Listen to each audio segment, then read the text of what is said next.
Okay, we are live. Yay! Whoop whoop. Hi there, everybody. My name is Bradley Powers. This is Esoteric Hours, and I have my co-host with me, Jim Andre, the legend, alien abductee, uh, healer, Energetic healer. energetic healer. Okay, and we have a special guest, podcast producer, podcast presenter, Jesse Hal is in the house. Hey! Hey, how you doing, Jesse? How's it going? I'm good. How are you guys today? Thanks for inviting me. Our pleasure. So Bradley's going to be busy there sharing the show as he usually is during the beginning of most of our podcasts. So if you want to tell the viewers a little bit about yourself, Jesse. A little bit about me. I'm from Canada. I've always been, different. I've always been, kind of aware to things that are going on in this world. I remember when I was maybe like, 8, 9, 10 years old and seeing the kids on TV in Ethiopia with their ribs hanging out and, wondering how we could have all this extra food and they didn't have any. We would be throwing out our scraps. And, I always known I wanted to make a difference.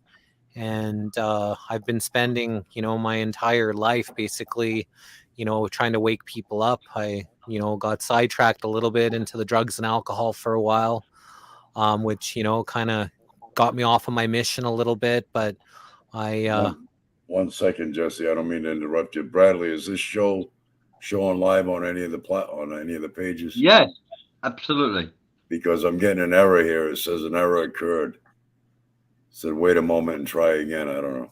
I'll just ignore it as long as we're on. Oh, it's showing live, and we have Sean G, Steve Parr, and Mike Hughes will join us. I don't see anything in the chat box, in the comments. I do in mine. They're talking to me. They're not talking to you, Jim. They're talking to me. No, I understand that, but what I'm saying is I can't post it like I usually do. No. So maybe that's where the error is occurring. Yeah. Oh, well. One less thing I'll have to do. I'm sorry to interrupt you, Jesse. Go ahead, continue. No worries. You can continue. So yeah, I was out of my house at an early age. Didn't really get along with my dad, and I basically took on the world all by myself and just trying to figure this whole thing out. And I was 15, almost 16, and went through a whole bunch of different high schools, and then kind of got taken in by. You okay? It's okay. I just realised I made an error. We're sharing the wrong show. Are you sure we're alive? Yeah, I'm on the live here. I've shared it to about 15 groups myself. Okay. So all right. Okay. I can see us. I can see us live. So I shared it onto my wall in a bunch of different groups. But okay. So I got kind of taken in by kind of the rough and tough crowd, and had a few people that took a liking to me and kind of put their protection on me, taught me how to protect myself, taught me how to fight. And basically I was, at that time I was trying to organize 16, 17, 18, trying to organize, all these, pretty rough people to see if we could, take back our government. And so this was like 30 plus years ago. I'm 48. I'm turning 49 in October. And I spent, a good majority of my life trying to figure out what was going on, learning what was happening, and then trying to make people aware of what was happening. And then, along came, social media and Facebook, and started connecting with people, started learning more, a lot of stuff I didn't know about, got deep diving into lots of rabbit holes, what's happening in the world, and spent, majority of my extra time, trying to educate myself and educate anybody else that was willing to listen. And I didn't want to go all deep into the crazy conspiracy of being just a conspiracy guy, so I'd post a lot of cute things, a lot of funny things, and then something conspiracy, a lot of cute things, a lot of funny things, some conspiracy stuff, so I didn't overburden people of the stuff that I knew. And come the 2016 election, and I just knew how horrible and evil, Clinton and their whole, little crew was. So I spent, like hours and hours writing up really deep, things about, them. And then I would start posting it to every single possible political page there was out there. Anytime I saw a post or a page, I would copy and paste it. And I literally had people say to me, "How many times have you posted this thing? I've seen it already 5 or 6 times." I said, "I don't know. I lost count after 30 or 40 times." I just posted, and this was every single day during the election, because, I just, I didn't want that evil hag, becoming, the leader of, the free world, or whatever you want to call it, America.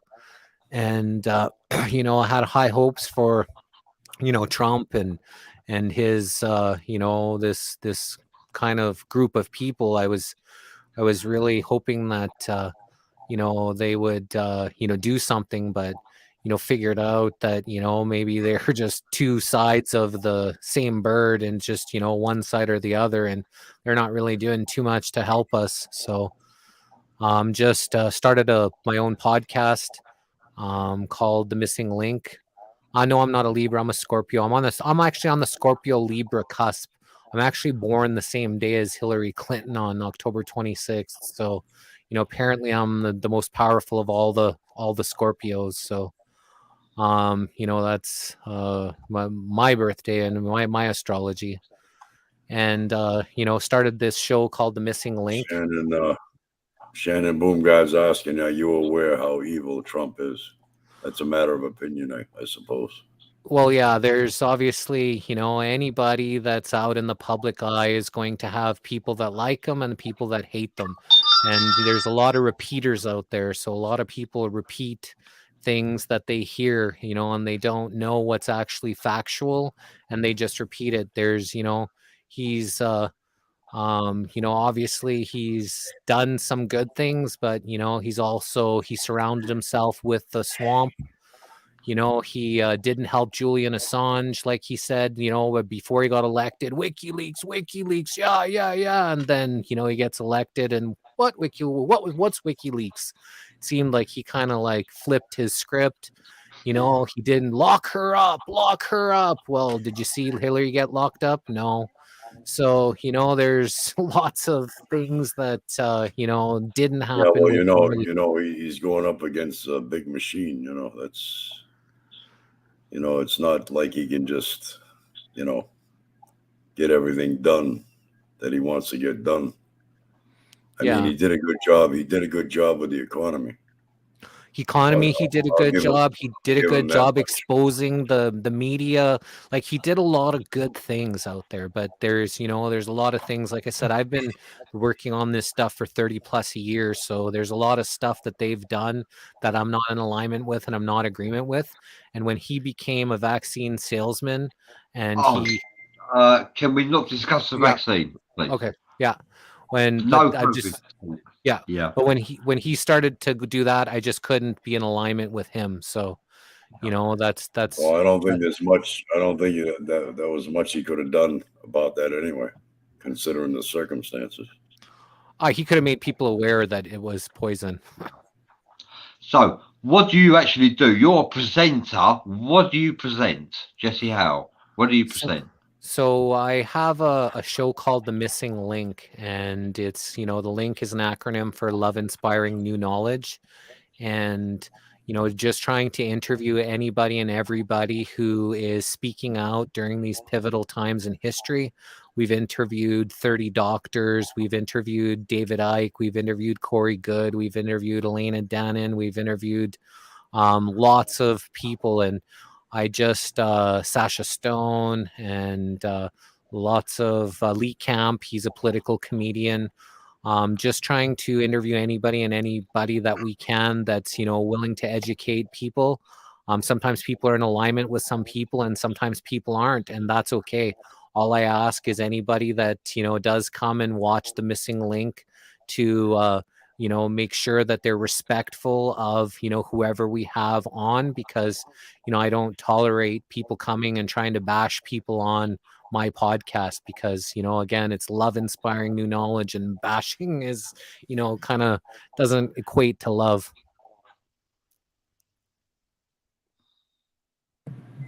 Yeah. On Esoteric Hours, we mainly target alien abductees, alien contactees, as well as channelers, whistleblowers, Freemasons. Candace Fowler says the economy is crap. We feel the effect of what happens in office about 3 to 4 years after the fact.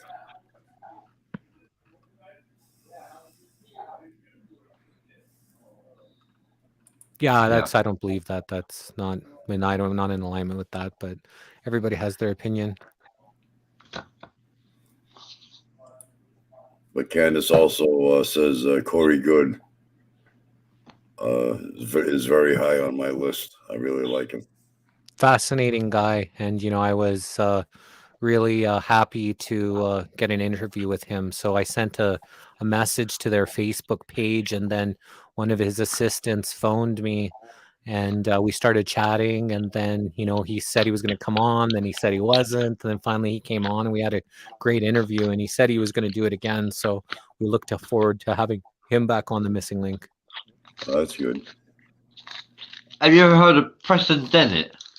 No, I haven't. No, I haven't. Okay. Yeah, we had him on the show the other day, didn't we, Bradley? Yeah. He's wrote like over 100 ufology books, and he would be ideal for your show. To be honest, I'll hook you up with him. Okay. Yeah, that'd be great. A shout out to Mike Hewin, Sean G, Steve Parr, Neil Foyster. Thank you for joining us. Shannon Bungard, Candy Fowler. Thank you for joining us, people. I see the puppy behind you there, Jim. Yeah, that's Rambo. Rambo. Most of the viewers that tune in most of the time know Rambo.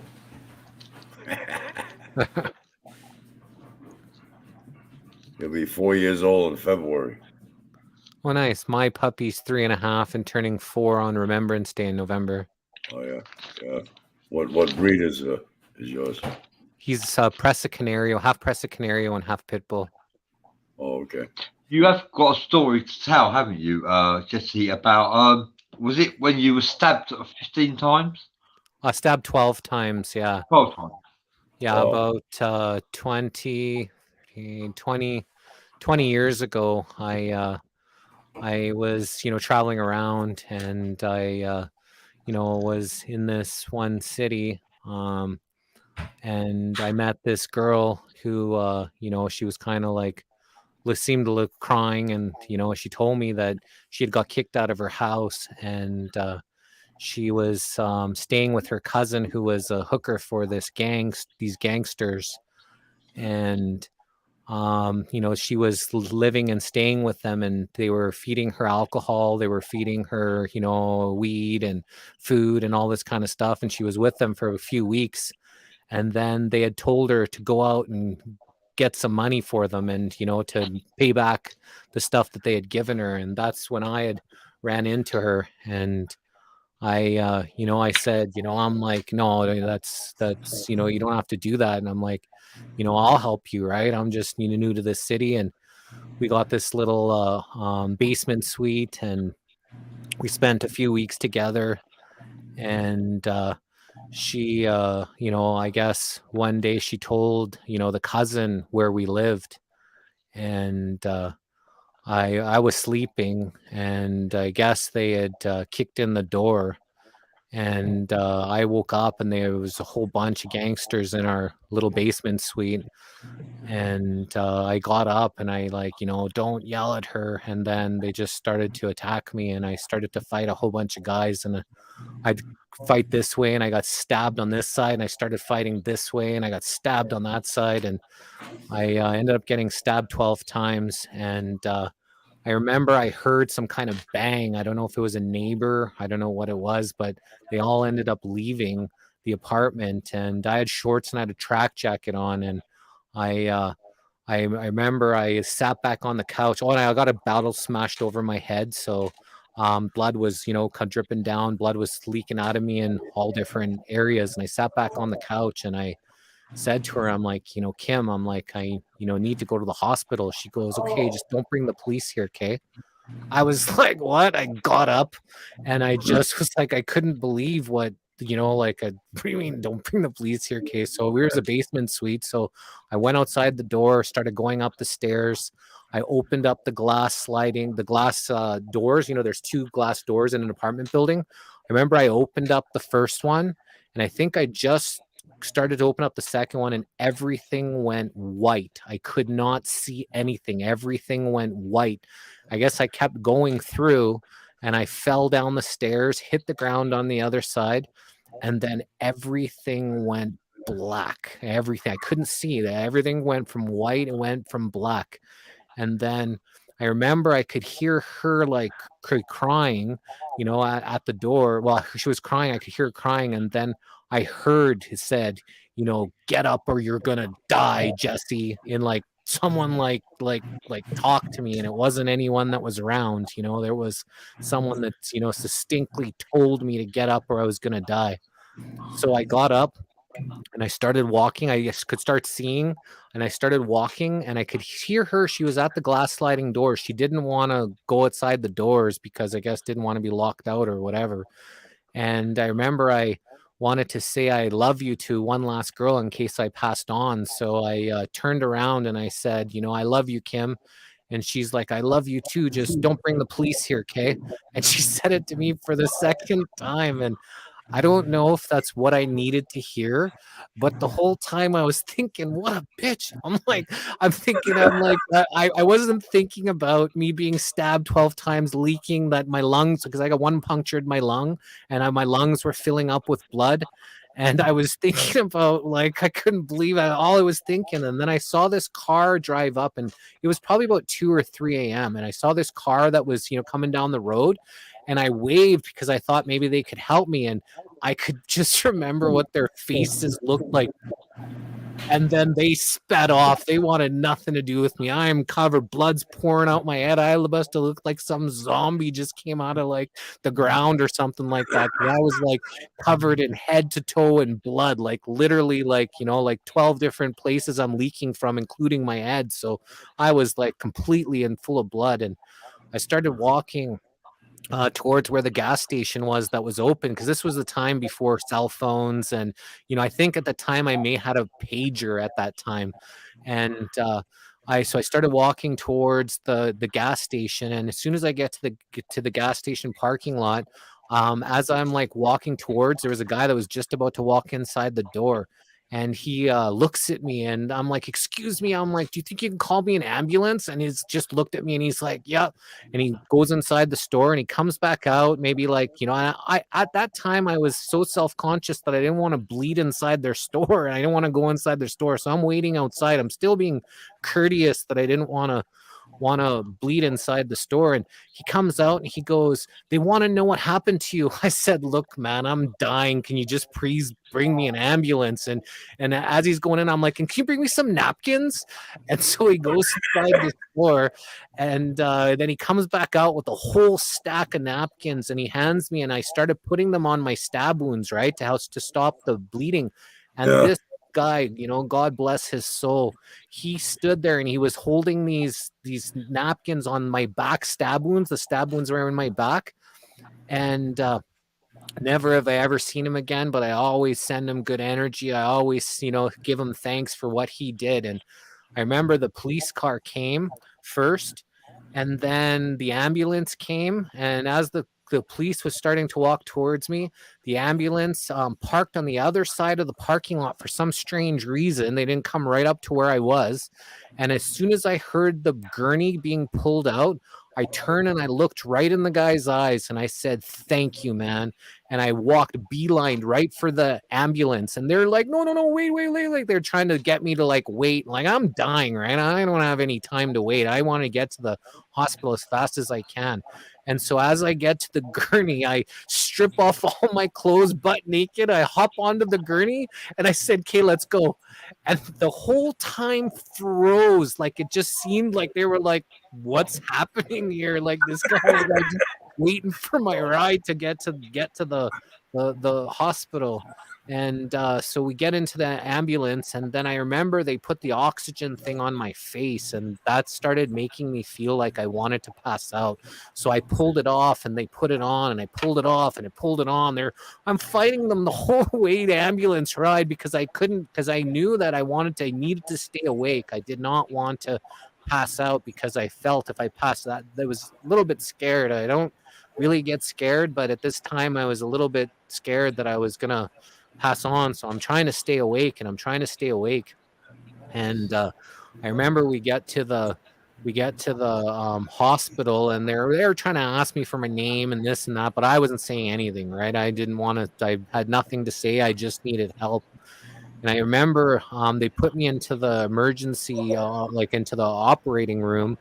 And then the doctor was, starting to stick his finger into all of my stab wounds. And the whole time, the whole fight, the whole everything, I wasn't really hurt. Like I didn't feel the pain. I had so much adrenaline and whatever was going on. But as soon as this doctor started sticking his finger into every one of my stab wounds, because he said that he had to make sure there was no metal or anything broken off, because, I was lost so much blood that they had to do everything really, really quick. And I remember they were stitching up my head, and I was containing myself, trying not to backhand this guy that was like hurting me because he was like sticking his fingers. And I'm telling myself, I'm like, "Jesse, if you hit him, he's not going to help you. Jesse, if you hit him, he's not going to help you." I just kept on saying that into my head because, when someone's hurting you, your natural instinct is you want to stop them from hurting you, right? And so I remember as they were stitching up my head, and I think he's had his finger in, one of my stab wounds. And then I just, I seen myself leave my body, and I could see myself floating, and I'm floating, and I could see my lifeless body on the table as I was floating away. And I could see there was like 10 doctors and nurses all around me doing different things, on my head and in my different stab wounds. And then I seen as I got smaller and smaller and smaller. And then I just went into another, don't lost consciousness. And I remember waking up the next day, and there was a nurse in my room, and she's like, "I'm so happy you're awake." And I'm looking around, and I said, "I need a cigarette." And that's when I still smoked cigarettes. And she's like, "No, you've got a chest tube in you. You can't smoke. It's not good for you." I said, "Look, lady, if you knew what I just went through and I'm still here, I don't think a smoke is gonna hurt me." And she's like, "Well, I can't help you get the cigarette." And she goes, "I won't help you if you're gonna do that. You're gonna have to do that on your own." So I got up out of my bed, and I had in my bag that I had my money bag, and I had like smokes in there. I grabbed a smoke, and I went to the smoke area, and I met some guy. He was like some biker guy that was like head of some biker gang. And he was telling me, he's like, "Yeah," he goes, "I heard about what happened with you and those guys. I had some, I actually put 2 guys into the hospital with me that came, as I was fighting. I kicked one guy, and he stabbed his friend that lost uses in his arm. And, there was like, he'd heard about what had happened. And, he's like, "You need to come with me." He goes, "I'm going to take you somewhere." And I was like, "Okay." This guy was in a wheelchair. So he was waiting for a heart, transplant. He had a plane waiting, gassed up for somebody to die, and they were going to transplant that heart for him to get a transplant. So he took me into this elevator, and we went to the basement. and to like some subfloor. And at this time, I'm getting a little nervous. The guy knew about me. He's telling me he needs to take me somewhere, and we go down this hallway, and he opens up this door, and then all I could smell was the cannabis. He took me to the cancer ward, and so I ended up, spending, the entire time there, smoking a lot of cannabis, recovering from, what had transpired, and then healed up and left the hospital. Actually, I ended up pulling out my own chest tube as well. That was kind of crazy, but I was in that cannabis area, and my chest tube, and I asked them, it was my last day, but I ran out of money and I had to leave the hospital. And it was the night before, and I remember it was raining on my face, and I asked the nurses that were there, smoking and stuff, and I said, how do they pull it out? They just pull it out and they just put the thing on. They said, yeah. I ended up pulling out my own chest tube out of my body. I pulled it halfway out, and I remember I gasped, and I was like, man, what am I gonna do now? I can't put it back in. And so I ended up pulling it all the way out, and I saw this little saliva thing that was on the end of the piece of the, because all the smoke from, like the phlegm, there was a big long string of it that was attached that came out the hole, and then I taped it back on top of me, and then the next AM I had to go for an X-ray. And I went and they did the X-ray. They didn't know the thing was on the top, so we did the X-ray, and they put you in the little waiting room. And I was like, what am I going to tell them? So I ended up just leaving out the wheelchair. I went outside. I went suntanning for a few hours. I guess they're searching the whole hospital for me, wondering how the heck this thing is on the outside of me when it's supposed to be in me, because they were supposed to take it out that day. And I ended up going back to my room, and I didn't know they were searching the hospital for me. I go back into my room, and I don't know, I was there maybe like 3 or 4 minutes, maybe 5 minutes, and some nurse walks into the room. She sees me, she turns around and leaves. She didn't even say anything to me. She just turned around and left. And then 30 seconds later, this Chinese doctor comes in, and he walks in, and he goes, what happened here? How did this get out of you? I said, I don't know. You guys are like here touching me and poking me and doing kind of stuff to me. And he's like, he looks me right in the eyes, and he says, if you took this out yourself, you're lucky to be alive. He says right in my eyes. I was like, oh. And that was it. They covered it up, and then I ended up, getting released out of the hospital that day. So How long were you in there? How long were you in there total? About maybe 10 days, 9 or 10 days. Oh, yeah. Well, you're awfully lucky. Oh, yeah.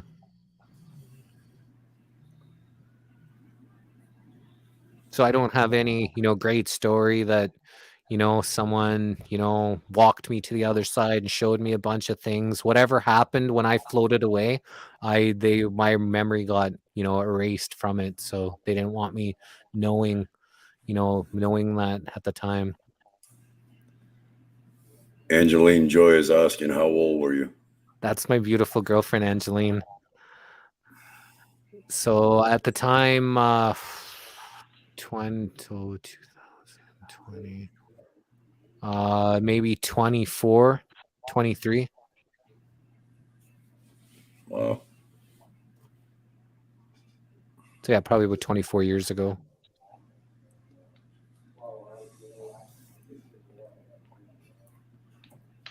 I guess that was quite the experience, huh?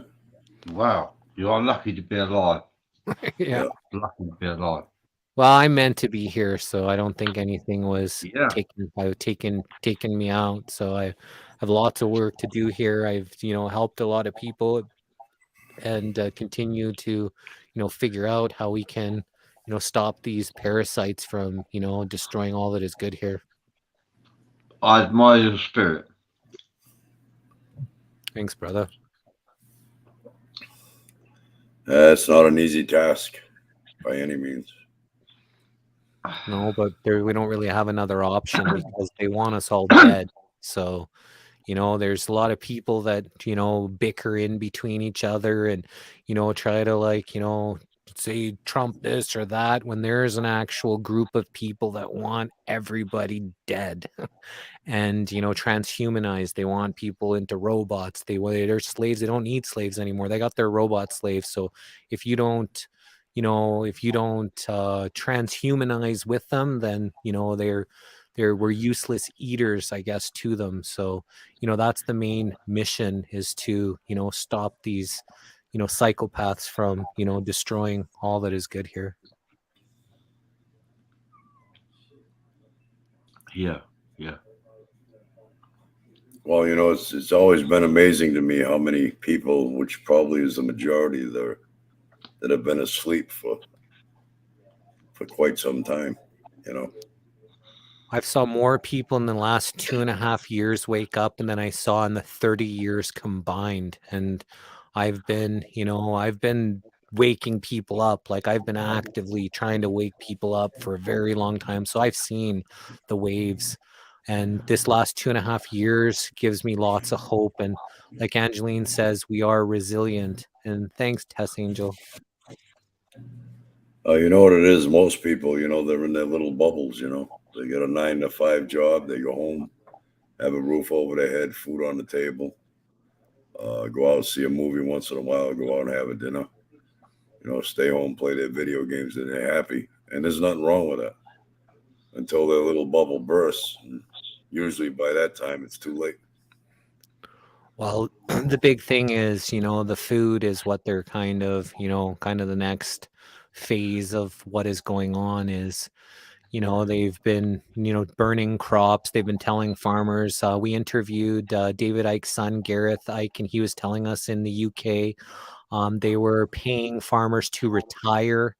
They're limiting fertilizers, which that's not a bad thing, but they're doing that in order to stop the food production. And and they're we've seen all the cows dying and all the chickens. And then obviously they've got they want everybody sick and weak. And because the only thing that they can't stand is a united people. And as soon as we unite together, and people put Yeah, up that's why we're bigger amongst ourselves. That's all by design. that's Yeah. what they Divide want. and They conquer. want people hating Divide each and other. They conquer. want people, if you're focused on somebody else that said something that you didn't like, and now all your energy is focused on hating that person, you're not using that energy to stopping and educating and uniting with the people to stop what's happening. And that's what, you're right, it's all by design. Yeah. Now, not too long ago, you were mentioning the farmers and all that. Wasn't there so many thousands of cattle that died? I forget where that was. Was that in the Midwest somewhere?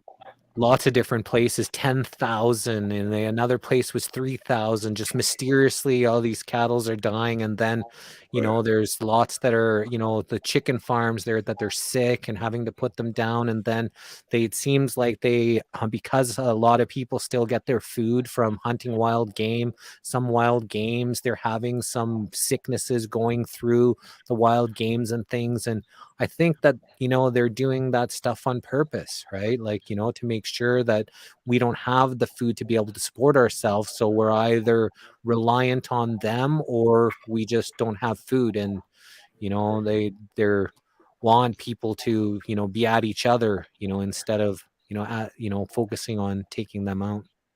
Yeah, well, they could easily demobilize everything just by shutting down the electrical grids. Well, Then that's the majority be at their you know. Yeah, so in right now, because of what's happening with the war in Europe, right now there's a big power plant, a nuclear power plant that Russians ended up taking over, and now they're maybe going to destroy. And Russia is providing all the energy for most of Europe. And so, because they've mobilized so many people to go against them, like Germany, they said they're going to turn off the tap. So it's going to be interesting, in Europe, what's going to happen if, people can't heat their homes during the winter. So that's going to be, quite a challenge for people. I guess electric heaters are, sold out. People are buying electric heaters like crazy because And they turn off. if they did that here, it's just as easy as pulling a switch. So and because then the majority they wouldn't know what to do. Well, see, I don't think that they just would turn off the taps. I think they would blame Russia for an EMP blast or something where all the Oh electrical yeah, they grid wouldn't went. admit to it. Yeah, they would use another reason why it happened. Like they talk about them corona sun rays that hit the earth and all that baloney. How it can you know shut off the power and all that stuff. They blame something. Yeah, not Mhm. themselves. They never blame themselves. Yeah. Yeah, thank you for sharing your story, Jesse. That was quite a touching tale, to be honest with you. I'm surprised you're alive. Stabbed 12 times. Have you got the scars still? Yeah, well, here I can show maybe. Here's where my chest, I don't know if you can see where my chest tube was. Yeah, You can see that? That's one of the chest tubes. And yeah. I got stabbed in my arm. I got stabbed in my back. I got stabbed. Like, I got a bunch of stab wounds in my back. So, in all, I got stabbed 12 times. So, Wow. that's the one where my chest tube was. That's where the one punctured my lung right around there where they put the chest tube in me. Yeah, wow. Heavy, that is heavy.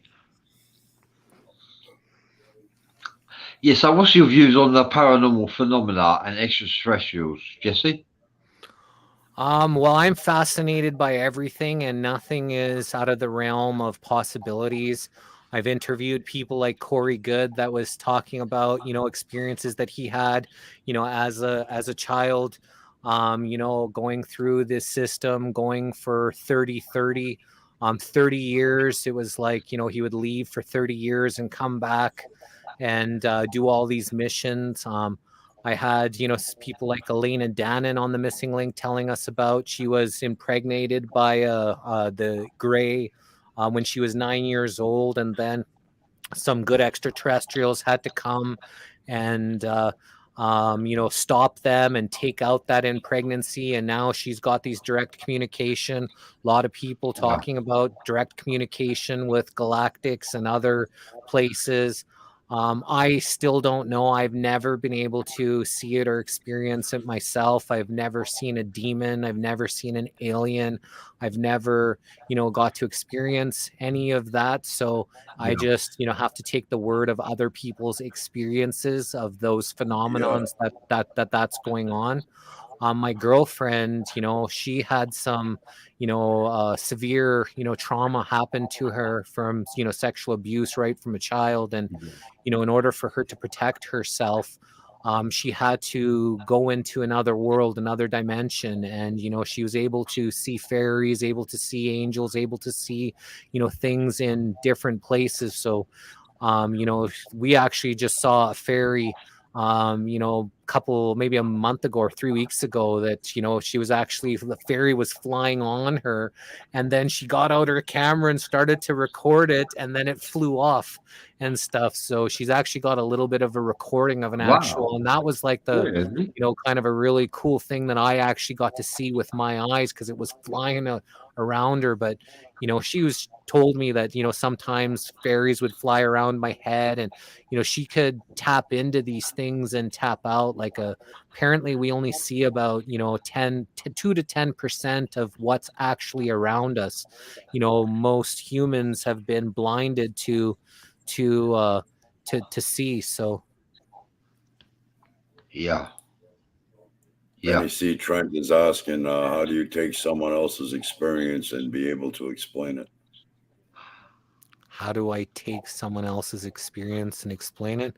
Well, if someone comes on my show and tells me about it, I can explain what they told me. I don't see it, but I can just explain what someone shares with me. Now, that girl that got impregnated by the Gray that you said she's got contact now. Do you know what alien species is that she's in contact with? um, there's a tall blonde hair guy. That she, her main guy. I think it's maybe Blue Avian. I think. Blue Um, Avian, yeah. I think that's what it is. Like, I've, done a lot of research and, like learned a lot of things, but like I said, I've never had any experiences myself. So, I can't, confirm or deny. I don't say that someone else's experience didn't happen, because, that would just be ignorant, because everybody's, experiences and are valid. And that's why I like interviewing people of all kinds of walks of life, because, some people can relate and have the same experiences, when others people don't have those experiences and say, oh no, yeah, that couldn't happen. Well, how do you know it couldn't happen? There's not just her that's told me things like this, right? So, Right. but if people don't see it, a lot of people are closed-minded to a point, where they won't accept other people's experiences because they've never had it themselves. But I would never discredit anybody, when their experience, unless, Right. you can feel that the person was totally full of shit and lying to you, right? Like, I got a Yeah, good that's yes. different. Yeah, that's different. Yeah. Jim Yeah. can validate. Jim is an alien abductee, and he can validate that he has actually channeled and communed with extraterrestrials, the short greys, and I have communed with numerous spiritual entities, from demons to angels to sprites to fae, fairies, all sorts of spiritual entities I've connected with, I and it's was a blessing. I was actually branded with a tattoo post abduction, and here's the tattoo right here. That happened to you while you were abducted? Yep. Wow. That's amazing. Yeah, that's amazing. And it morphs, which Yeah, means it actually changes shape. it morphs slightly during the course of time. It changes. It morphs slightly, and when it healed, it boiled up like a blister, and when it healed, it peeled like a sunburn, and it healed within 3 days. Wow. And where did And they a take you? conventional tattoo takes like 7 to 10 days to heal, and it scabs up like a scrape or an abrasion. So that tells me they must have used some kind of like laser technology or something. Yeah, I've never gotten a tattoo, so I'm, constantly evolving. And so I've never been at a point where I thought that, in 10 years from now, I would still want that tattoo. So I've, never experienced that myself. But, I can appreciate people and, their artwork that they put on their body, especially when it has, big life meanings.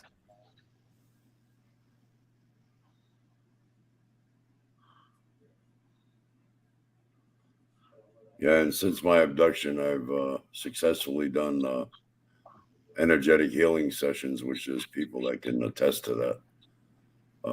I've been successful over the internet doing them sessions, and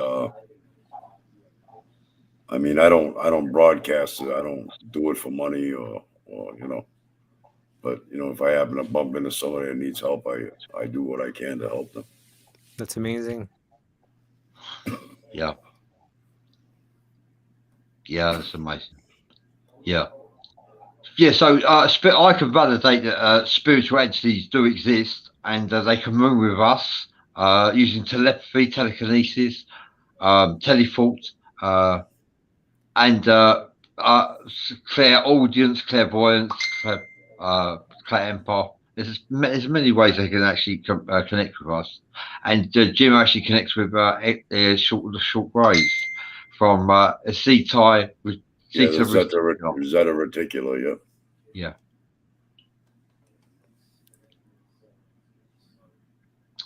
Yeah, it's good that you are open-minded, Jesse. You're agnostic. Yeah, well, like I said, I could never discredit anybody's experience, because that would just be ignorant to, to think that, just because I haven't experienced it, that maybe somebody else hasn't. But, there's a lot of people that live in that box that are very close-minded. I'm definitely not one of them.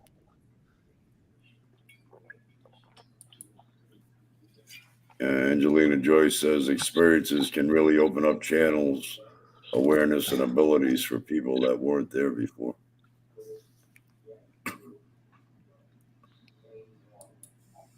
Yeah, they certainly do. That's, for a lot of people, they start to become aware of different gifts, or they're instilled with different gifts. I think we've all got amazing healing powers. I think we all got telekinesis powers. I think we all got these abilities. But for a lot of people, like for some, however it, whatever genetics they did or whatever they've done to the food or whatever it's happened, a lot of people aren't in touch with those abilities. And, it takes some kind of supernatural experience or traumatic event for people to get more in touch. That's like if someone loses their eyesight, all of their other senses heighten. And so, Right. you have all these, everybody has these heightened senses, but, it takes a lot of times, it takes something happening to someone to be more in touch and aware. Like for me, when someone tells me something, I see pictures, I can see things. Like all of a sudden, like if you're telling me a story, I start seeing things. When you were telling me about, being inducted, I started seeing things in my mind. And, Right. for a lot of times I can tell if someone's telling the truth between the pictures that I see. If I don't see the pictures, then, I really have to, know, because, that's just a gift that I've been given, is to be able to see pictures of things that people are telling me. That's good. That's a good gift. Yeah, absolutely. Yeah, you've been blessed. Empathy is a gift that a lot of people don't recognize they have, and that's when you have the feelings of another person. You can feel that energy. Yeah, I definitely feel people and, things. Like once I started to once I started to, I got bullied as a kid. I was different. People like, tried to make fun of me and bully me. And I just tried to love everybody and accept Right. everybody. But I've always been different. And so I did get bullied. And once I, got taken in by these rough and tough people and learned how to fight and learned how powerful I was, I went around looking for bullies to stop. And when people were picking on people, I would like go, I'm like, this is my friend. Now what? And people would just dissipate, or I'd see people getting into fights. I would just walk right in between them. And they didn't know if I was with the other person because they didn't know me. And each of them didn't know me. So they thought I was with the other guy. And so they would just stop fighting. Like I've stopped throughout my life hundreds of fights over the years. And Elvis Presley used to do the same thing. Benny C. Trent says, okay, can we get deeper, Bradley? I have a good cosmic theory I want to vent. Share it with us, please, Benny. Share it with us. We are all here to learn and to discover. Share your theory, Benny.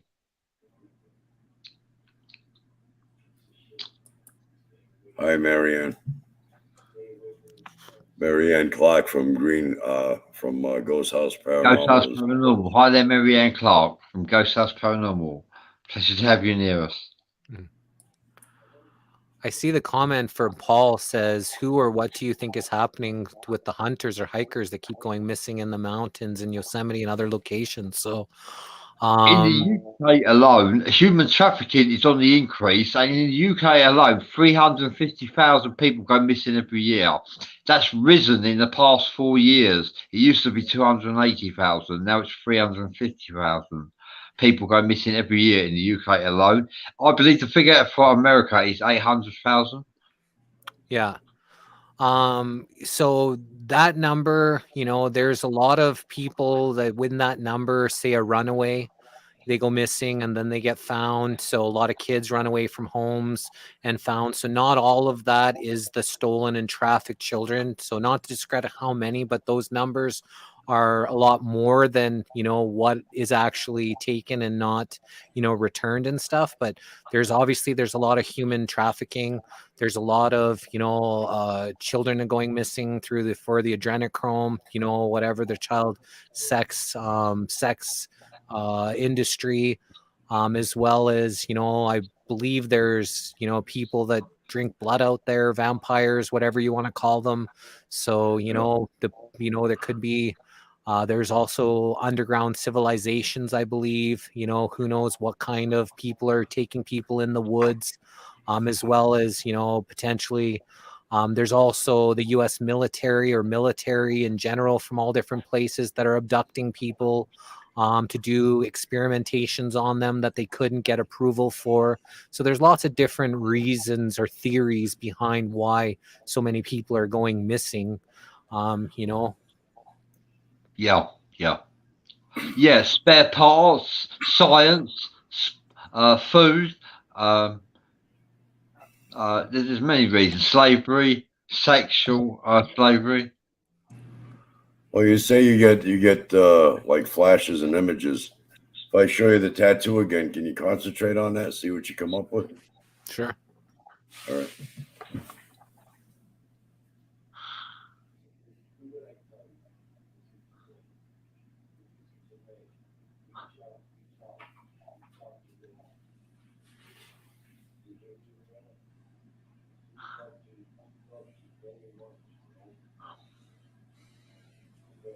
Oh, I see a ship and a group of people. Yeah, Yeah. see the objection itself is like I don't know exactly what transpired, where they took me, if they gave me this tattoo while I was where I was at, or if they abducted me, or what happened. But I see a I've ship and got no. I see a ship and I see some people and I see like a medical facility. Seems like it's a medical. That's all I getting is a ship with some people. Well, thanks for validating that. You know, that helps me Yeah. even realize that I'm not crazy. Like I said, I just see an image. I don't know what that image is or why I see What it, it means, but yeah, like what it means. Yeah, I I got don't you. know what it means. But I just see like it just seems like there was like a medical. It's like seen a ship and some medical people. So I'm just I'm surmising actually that that's I guess it's some sort of branding or something. I don't know. Sometimes sometimes they want to give messages to people in order to validate things, to show and get you Right. on your path to be able to start talking and opening people's minds to different Exactly. possibilities. So Yeah, and that's true because since my abduction, my outlook on life, nature, the universe, or the big picture, if you will, is completely different than what it used to be. I've immersed myself a lot in the native culture for a long time, for 30 plus years. And I've gone to lots of different sweat lodges. And my very first sweat lodge that I went to, I sat beside the chief. Like my hair was always my big thing. And I remember at the time I had, really nice hair and I spent, I think it was $80 on getting a spiral perm. And the day that I went to my very first sweat lodge, I woke up in the AM and I decided to shave all my hair off. I decided to buzz it. So and I hadn't had a buzz cut in like 15 years or at the time since I was a kid. And I actually brought it to the reserve and the native reserve and spread all my hair around the sweat lodge. And I had to sit beside the chief of and he sits on the opposite side of the door. So if here's the door, he sits, so the chief or the medicine man, whoever is going, is on the exact opposite side of the door. So he faces the door. And I was right beside him in this big sweat lodge. And before we started, they passed around the peace pipe. And so they're going around and they passed me as the peace pipe. And I smoked this peace pipe. And then he says, you need to go to the house. There's a silver bucket and you need to fill it up with water and bring it with water. And I was like, okay, so this is just after I smoked this peace pipe. And soon as I got outside of the sweat lodge, all of a sudden I started to hear the trees. I started to hear the bugs and the flies and the birds. And it was like one of the most surreal experiences that I ever experienced in my life. And I felt connected to nature and to Mother Earth like I had never, ever been connected before. I could I could hear everything around me, alive. And, I know that everything is alive, but I felt it. I felt connected to even the trees. I could feel them breathing. And so that's Yeah, so my first, your senses were enhanced. all of my Yeah. senses at that moment got enhanced and I got connected to Mother Earth like I'd never been connected before. And that really, and when I was in that sweat lodge, it got so hot that I thought my ears were going to melt. I have my hands covering the top of my ears. I'm trying to get cold air. I'm trying to suck cold air from the dirt.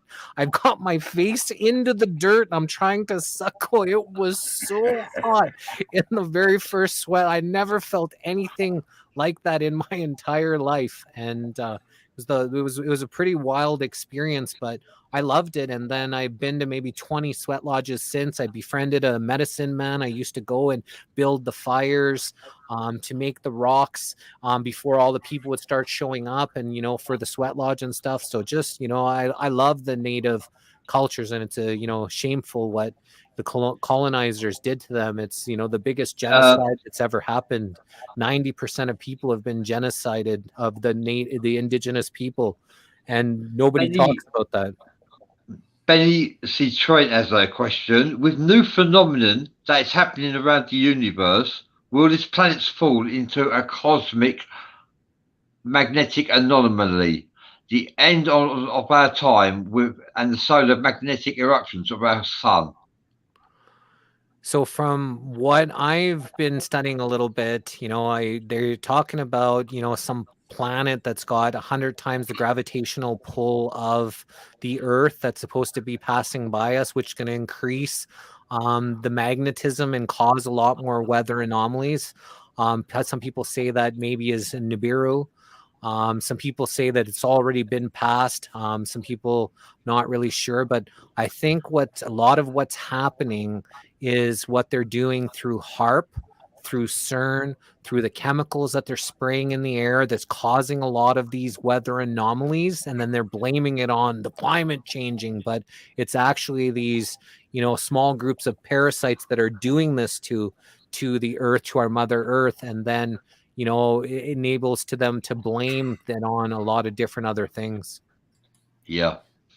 Tess Angel is asking, there's a lot of talk on white hats. What is your perspective on the truth of who they are and their assistance with humanity? Wow, that's a good one. Like I said, I really believed in them. I thought that it was going to happen when, Biden didn't get arrested out of the inauguration. Things kind of pivoted for me, and then I've been looking at them as more objectively, and not full force behind. I sure hope there are a group of people that are trying to stop these parasites.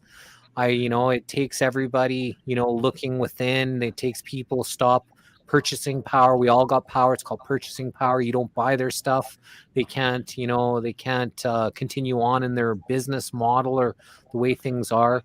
I just don't have any 100% confirmation that there are any of these anymore, because a lot of things that they said were supposed to happen didn't happen. So do I want them to be out there and doing something? Yeah, of course. I want anybody that's going to stop these parasites. Do I see them visibly doing it right now? No. And I wish I did. And on that note, we've been broadcasting in an hour, so we're going to close the show now. I'd like to thank Jesse Hal, our guest. He's a presenter and he presents shows, and he's looking for guests for his shows. He's booked up till November, so if you'd like to join him, book a date with Jesse Hal for November onwards. And my co-host, Jim Andre, the legend, of course. Thank you for your time. Okay. See you on the next one. Yeah, thank you guys, and I'm gonna send you guys some possible dates. We usually broadcast on Wednesdays and Thursdays is the missing link. I've had to add a few extra days on Tuesday and on Monday this week. I'm trying to slow down, but there's just so many people that do want to be interviewed right now. We're right now booking into November. We're fully booked for the rest of September. We're fully booked for October. I'm going to send you guys some dates, for potential, because I'd love to, be able to ask you guys some questions. on the missing link. And I appreciate you guys, taking the time to, ask me some questions, because it's usually me on the other side of the coin, asking people questions. So I don't talk a lot in my interviews. Sometimes people get me a little bit, passionate, and I say some things, but it's mostly just me being able to pick people's brains, and I let source, creator, God, whatever you want to call it, flow through me, and just ask whatever questions, flow. I used to prepare a bunch of questions. I don't do that anymore. I just let it organically flow.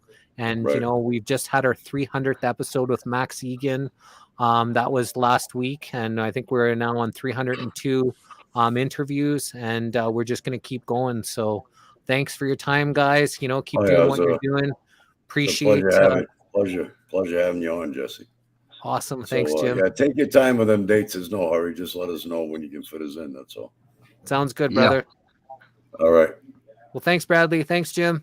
Okay, Bye, everyone. Thanks for listening. Bye-bye. Bye.